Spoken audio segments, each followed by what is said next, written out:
ఇక్కడ ఆట పాట కళ మనకి గుండె ఊపేస్తుంది, కథను తొక్కించేస్తుంది.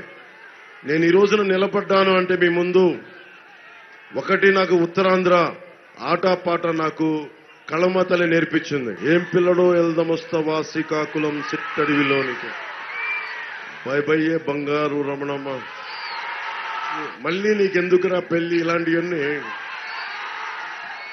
ఇవన్నీ నేను మన ఉత్తరాంధ్రలో తిరుగుతున్నప్పుడు నేను అందరితో మమేకమై తాడి సెట్టెక్కనేవు తాడి కళ్ళు దెంపనేవు, ఈత సెట్టెక్కనేవు ఈత కళ్ళు దెంపనేవు, తాడి సెట్టెక్కనేవు తాడి కళ్ళు దెంపనేవు, ఈత సెట్టెక్కనేవు ఈత కళ్ళు దెంపనే, మళ్ళీ నీకెందుకురా పెళ్ళి, మళ్ళీ నీకెందుకురా పెళ్ళి.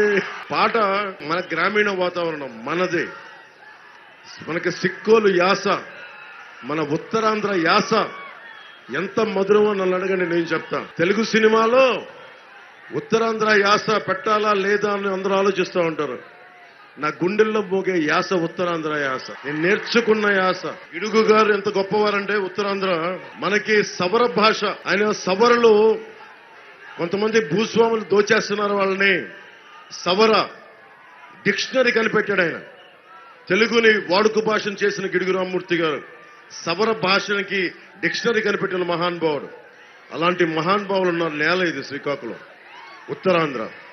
శ్రీశ్రీ మనకి ఒక్కొక్కళ్ళు మహాపండితులు, ఉద్దండులు, వాళ్ళందరినీ చూసి నేర్చుకుంది మన నేల కోసం పనిచేయటం, మీకోసం నిలబడటం.